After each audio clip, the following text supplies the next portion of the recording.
Wow. I mean, it was absolutely amazing, Terracon lauded. You tore that tower from its foundations the way I broke sticks when I was a pup. Nesu was humbled.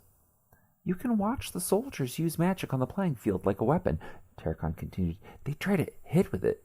Even I have forced somebody to dance into a more susceptible position with a couple quick whips of a flame, but you... Terracon, please desist. We use what we can. Yeah, but where does that come from? I had never seen anything like it. If I could do even a quarter of that. What goals do you have left? Could you have left? I should think myself content with even half of your talent. Cassandra, you saw that. Terracon tore open the door in the canvas tent slung over the wagon to include the princess in his amazement. Would you not be overwhelmed by that capacity? What would you trade for that kind of power? Cassandra pulled back the hem of her hood to stare Terracon down with every last measure of her sarcastic smile. She was stunned by his lack of consideration. Could he actually ask her that question after everything they had gone through? Did he not understand that she ran from her lessons because she did not want to compare her potential to the vizier's? Otherwise silent, she returned to her chore. She was trying to water the unicorns by letting them chew on a scrap rag that had soaked in the last reserves of their water. She loved Ramses and did not want to risk his health. After all, if the unicorns could just carry on over the next several miles, then no matter how dehydrated everyone was, they stood a chance to escape the desert and survive. Without a response, Terracon turned back to Nesu, but the vizier cut short the captain's ravings. She has a gift, and maybe one day she will have the dedication to bring it to its full potential. To answer your question, however, I envy the leisures she steals for herself. I have come to regret the hours I have dedicated to my work rather than to play.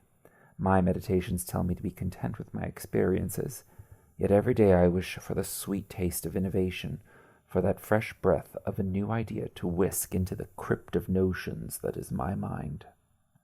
I have to settle my ambitions by vicariously fulfilling them through others. You, however, could still craft contentment in your life.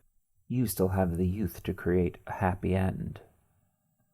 Terracon turned back to peek out of the curtained door at the princess. With her curiosity, though, you would think she would take whatever she could from you. No, Nesu sneered. She wants to discover it on her own. She is an explorer, not a student. My teaching would go to waste on her. What I need are studious pupils to make most of my work, who can bear its burdens. My father said that there was only sorrow at the end of an acolyte's life, and to surrender to the fate for wisdom was a strength not found among the average. He felt it was better to learn the sword, because then you can, at least, take happiness when it passes, and defend it from those who would take it.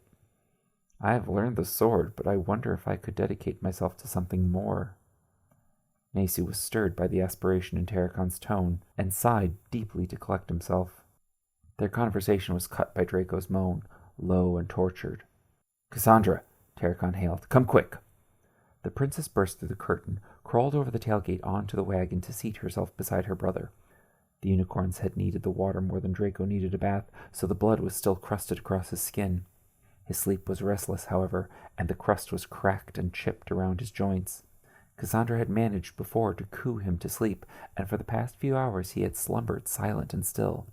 This drone had been his first in several hours. It hurt to hear. All right, Cassandra lolled. Everything is all right, Draco. We are going home. You are safe. We are going home. Terracon moved out of Cassandra's way and took a seat closer to Nesu. What do you think happened to him?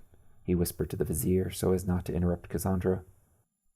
The tale gets darker the more I think about it, Nesu began, leaning into Terracon's ear to help shield the princess from his words. They cut his feet, badly, crude drags of a dull edge, maybe serrated, straight through his soul. It was as though they stabbed the knife into his feet, then churned the blade to do as much damage as possible. Bones were pried apart. The viciousness bewildered Terracon, and he stared sympathetically at the foot with its knobbed toes peeking out of the bandages. Nesu continued, When we first brought him down, I presumed from the bleeding that the cuts were fresh. When I went to change the dressing later, however, I found the bleeding to be just as profuse as before. His wounds never healed. They must have been treated with an Anticoagulant. I washed his feet as best I could before I dressed the cuts again, and the bleeding seems to be slowing now. He may have been up there for days, though, just losing blood. The strain has taken its toll. Several muscles are pulled. Some had even begun to atrophy. His hip is dislocated as well. I will need your help to reset that. Absolutely. Let me know when. Terracon slipped between Nace's explanations. His Highness may not walk again. Worse still, he may never realize that he is free. At this, they turned together to watch Cassandra soothe the nightmares that plagued her eldest brother. Pity dragged down their mood as they watched him flail to wake up with the same desperation of a drowning swimmer. His eyes were flickering open. His gaze was darting around the cart. But he seemed to miss them, seemed to be looking at something too far away. He did, however, notice their looming over him. His screams were too weak to wrestle out from the panic that clenched his throat. Pathetic whimpers were all he had with which to plea. Draco, oh Draco. Cassandra smiled to convince herself that the terror in his eyes was not being turned on her. He roused at the mention of his name and ached to find its source. Words whined out from the constriction in his throat and groped the air for an answer. Simon? The name stunned everyone silent. They waited to hear more. The longer they prolonged the silence, the deeper the stain of despair set in Draco's eyes. Simon, say something. Draco whined. Say something. He wept. Cassandra tried to sing away his fears. We can go home now, Draco. We're on our way home now. His whole body convulsed at her answer. No. Go. He rasped commands. Just go. Leave me. Go. We will not leave you, Draco. Cassandra fought to keep the melody in her mourning. Go. Go. His words grew in volume and clarity. His ramble roused curiosity in those not immediately present. Nickon peeked through the driver's side curtain to investigate. Eloise fought for a view over his shoulder. The bewildered leering they turned on Draco fanned the fires of fear which had been smoldering in his subconscious. He was suddenly awake, aware of their staring, and too hot with fear to think or see how familiar those faces were. Draco tried to crawl away. His feet strained to kick, but paralyzed at the hip, Draco could only squirm in Cassandra's arms. His hands flailed and wrestled Cassandra off. Free of her cradle, he crutched himself to sit up, then pedaled back to get away. His scamper bumped him first against the unconscious Darryl, then against the others seated in the wagon bed. Each collision introduced him to a new set of eyes that gawked at him. His gawk of fear grew ever wider, ever whiter, even more contrasted against the mask of dark blood caked on his skin. Draco screamed. His voice was a shrill siren. The pitch pierced ears. Everyone was stabbed with sympathy, for Draco was little else but instinct, and the scream was all instinct would allow. The layer of dried blood cracked along the laugh lines that framed his gaping mouth. He turned to scream at every pair of eyes staring at him, as though his holler might somehow push them back. When it did not fend off their stares, he stilled his scream. The silence was as disturbing as the sound. Every heart raced for the next moment. Only Draco's chest could not contain his rapid pulse. His whole body shook with fear. His quaking escaped his dribbling lips in a rambling whisper. No screaming. No screaming. No screaming for them. His hands were turning him as best they could to crawl away. He dug his nails into the wood, scratching for an escape. He latched his fingers around the sideboard and the ribs that vaulted the canopy. He snatched at anything that might help pull him away. The elasticity and the tense stretched the fabric across the tips of his fingers as he tried to rake through. His behavior was feral, and horrifyingly it hinted that ruins were all that remained of his intelligence. Draco! Cassandra could not contain her dismay. Draco! He yelped, fearing his name more than any other sound. He crawled back from Cassandra, fondled back for an escape. He locked his gaze on Cassandra, watching for her next move. She opened her arms to him, certain a comforting word was all she needed to recapture his heart. Brother. Her hail triggered emotions, but not how she had intended. Instead of memories, instinct ignited and blasted her with a revulsion so violently adamant that it threw her out of the cart. She crashed to the ground. She could not cough her first recovered breath until her skid across the gravel had come to a complete stop. The plume of dust her collision kicked up drifted over to settle softly across her. She tried to sit up. Traction had dragged her cloak taut beneath her, and she was tied down.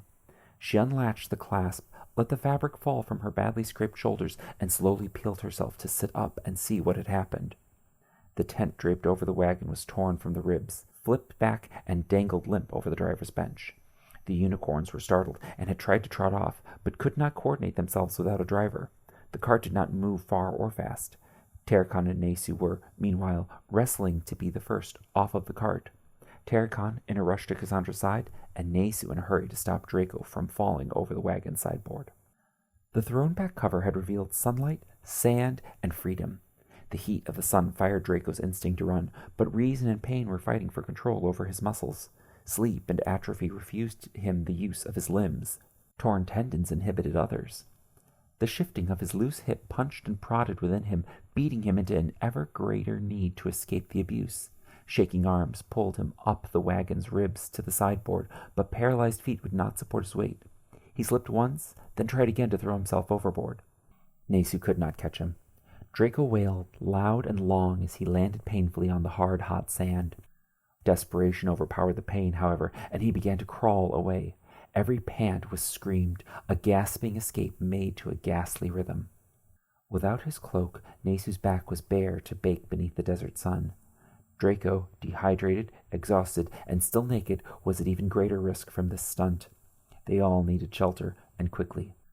Nesu stalked over the desert toward the prince, and when they were sufficiently far from anyone else's interruption, Nesu called the prince's name. Startled, Draco gasped.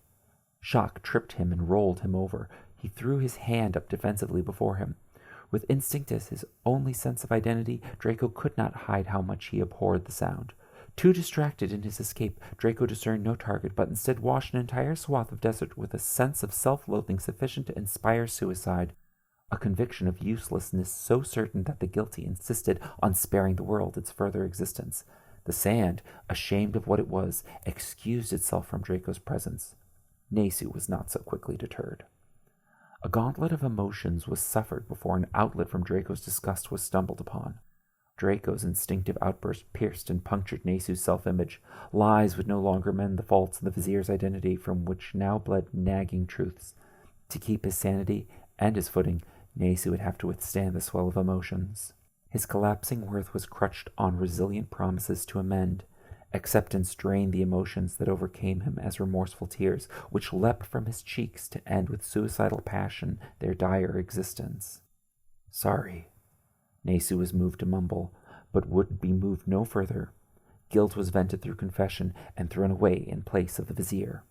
Less sympathetically, Nesu kicked the sand into Draco's face. With his hands suddenly busy scrubbing the dirt from his eyes, the prince could crutch himself no longer and fell to his back. Nesu darted around to head Draco off.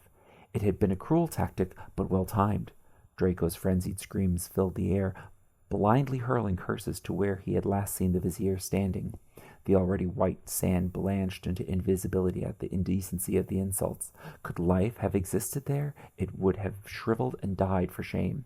With this kind of power, how long had Draco held out before the Redcaps had finally had their way with him? With the prince distracted, Nesu could retaliate. He steadied himself, his position, his opinion, then snarled at the sand-blinded prince. Cassandra! Draco's whole body was cleaved by suffering. A moan trembling in his depths as a barely audible bass ballooned into a bellow of agony that cleaved the ears of the audience. Cassandra! Nesu repeated the offensive name, wrenching out of the prince another cry. Cassandra! Draco screamed. He had rolled over onto his belly, had turned to face Nesu, but was still blind.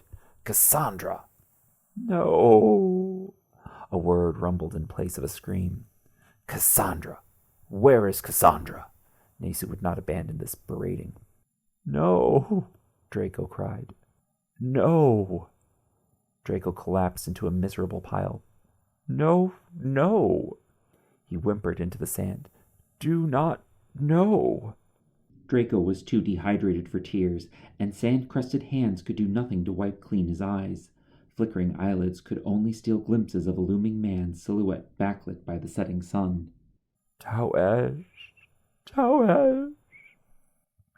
Draco begged for mercy from the figure he mistook as his dark deity. I will bring her to you, Nesu teased. Tawez, Tawez, Draco whimpered his gratitude. Cassandra cowered in the cradle of Tarakon's arms from the scene and was slow to see Nesu hail her from so far away. Tarakon helped her up and escorted her until Nesu clarified with a few gestures that Cassandra should come alone. The princess walked on. Sand gristled beneath her heels. She passed Draco at a distance, almost avoiding looking at him. Pity could not keep herself from snatching glances, however. Draco was so weak, propped on his elbows with his belly in the sand. He was so dirty, crusted in sand and dried blood. Cassandra walked to Nesu's side, not daring to move without Nesu's directive. Cassandra. Nesu tested the air. Draco heaved, but there seemed to be some semblance of expectation, almost patience, in him. Go to your brother, Nesu announced, but amended in a whisper to her. Slowly.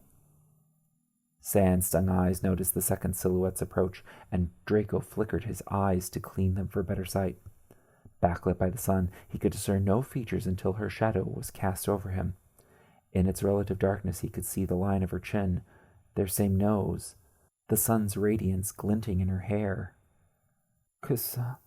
She waited, not wanting to feel his abhorrence for her again. Cassandra? She smiled. Cassandra, I miss you. I miss you too. Cassandra fought back her tears. Are you dead too? She was aghast at his question and tried simultaneously to gather her answer and her breath. No, I am alive. Tell Mother that I love her. Cassandra choked as the tears burst over her emotional dam. She was overwhelmed by an answer to a question she had asked so long ago. Yes, absolutely. I am bringing you home. Then you can tell her. A breath wheezed out of Draco's smile. It was almost a laugh. So innocent. Cassandra smiled back. You should go back to sleep, Draco. But I want to tell you that I love you, and we will see each other when you wake up. Understand? When I wake, he muttered. I love you. I love you too. Draco's eyes slid closed to the comfortable rhythm of his calm slumber, cradled in Cassandra's arms.